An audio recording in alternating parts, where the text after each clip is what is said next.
Hello and welcome to another uplifting WeTV moment. Today I'm talking with Jessie Thompson from the Olive Branch Center in Charlotte, North Carolina. I think I got it right this time. You got it.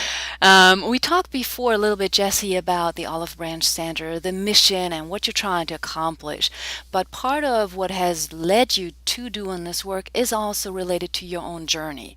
And if you don't mind, we're all on our own personal journeys, we're all on our spiritual journeys one way or another, taking individual paths. Could you share a little bit about your path? Because I think there might be some interesting aspects also that people should know about. Yes, I would be happy to, and hopefully I won't ramble on too long since I'm, 55 years old and have a lot of history. But yes, I was raised in, 55 is young. Do you know that? it's becoming younger every year. Yes, it is. Yes.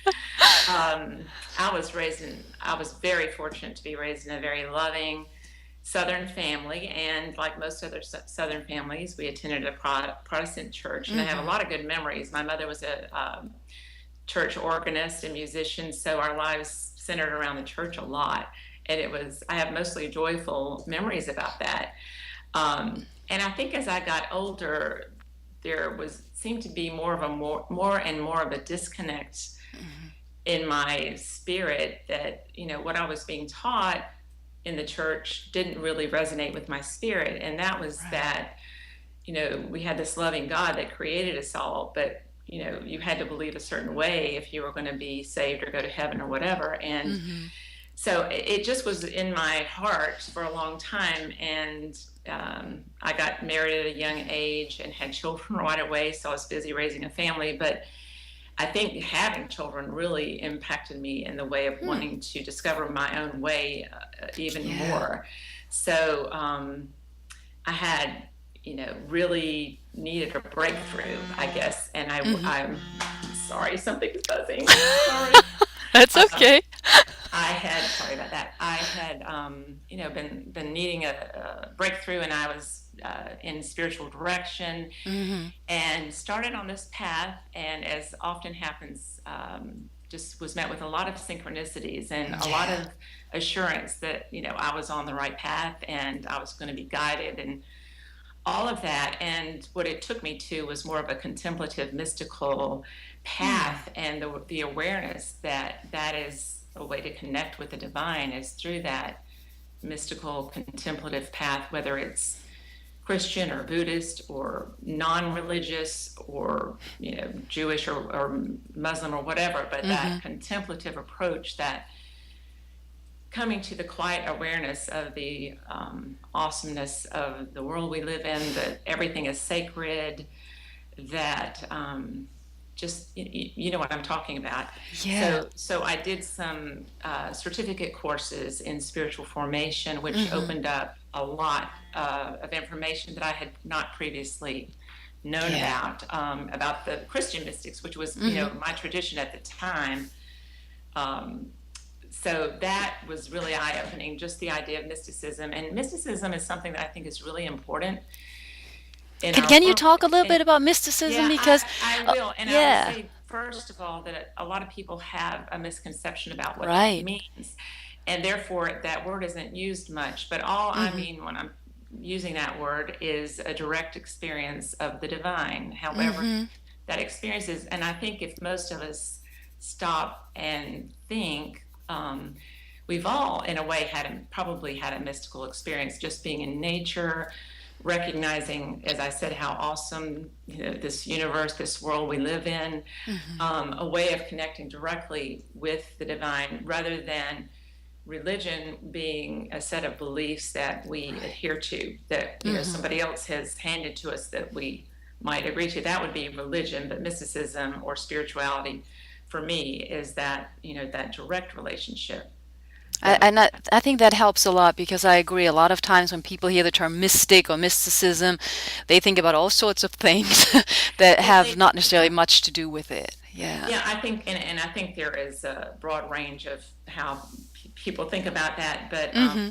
and a lot of times people don't think that mystics are grounded or that Hmm. mystics are working in the world. And Right. I would like to argue that, because I think that's an important part of being a mystic, is to be active in the world however you feel called, and that could be in a variety of ways, but I think Hmm. that's really important. I mean, there history has produced wonderful mystics like Gandhi and Martin Luther King and Mother Teresa that everybody knows about.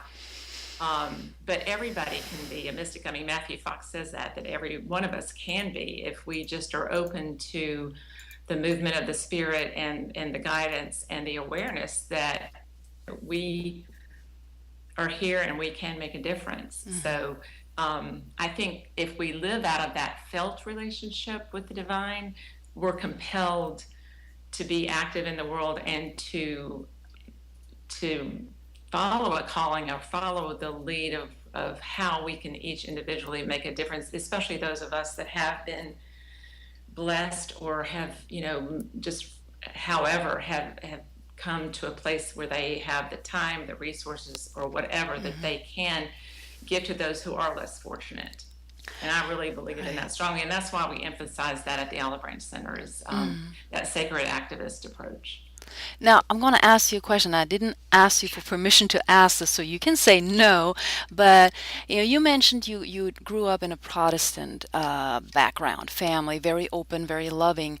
Did you find yourself at any point in time being questioned for leaving that tradition and going with the more contemplative approach? Um, are you asking about if I was questioned, like within my family or my Yeah. close circle of friends? No, no, I fortunately was not met Hmm. with a lot of resistance. I think probably there might be some people that I'm not aware of, not in my family, but some other people that may not understand where I'm coming from, because Hmm. it's not just about getting to a more contemplative approach. It's about an inclusive approach where I Right. have great respect for all other traditions besides Christian, and and Protestantism within Christianity. I mean, I have respect for all the traditions, and we'll talk some more about that. Mm. But so there are probably people that don't get that, because Yeah. they haven't had the opportunity to learn what I've learned, and Hmm. so they may not get it. But I haven't received any direct resistance so far. That's nice. That's nice. But I also love the fact how you really emphasize, respecting every religion or every spiritual path. Because even though, and I may have said that earlier, we're all on our spiritual path, there are congruences, but there are also lots of differences because we're all individuals, That's which makes right. it probably such a great experience when we come together as one, right? Right, we have so much to learn from each other, Hmm. and that's what I think some people are slowly discovering, because they all have gifts. Each of them have gifts, and we are denying ourselves something if we, in my opinion, Hmm. if we just stick with what we know already. And I think Right. that goes into other categories other than spirituality and Hmm. religion as well. So I believe in. I think diversity is a really important principle in both religion and in life in general, because we are enriched by exposing ourselves selves to all other kinds of experiences of people around the world. So here's then, of course, sort of the final question when we're talking about your spiritual journey. Do you think you have completed your journey or are you still on your journey? I am definitely still on my journey, and I think I always will be. I don't Hmm. ever claim to have all the answers to the meaning of life, but I have definitely progressed on my journey, which I'm really excited about, and I think I'll always be on it, just as I think life is always unfolding and we're always discovering more about life and about the universe. And that's something else I'm excited about, is the discoveries about the unfolding of the universe and evolution, and all that is a whole new way of revisioning our spiritual traditions too. Right. Well, that's a wonderful end to this segment, Jesse, because otherwise we're just going to continue on That's right. talking about all the differences. So I'm going to let us end here, and I want to thank you again. If people want to get in touch with you, The best way is, of course, either through Facebook or the direct, the olivebranchcenter.net website. Is that the best That way? is correct. Okay. Yes. And I'm sure that people will come to you and talk to you about your spiritual journey and what inclusion all means. So thank you so much for your time, Jessie, and I hope to talk to you again soon. Thank you, Natalie. I'll look forward to it. Thank you so much.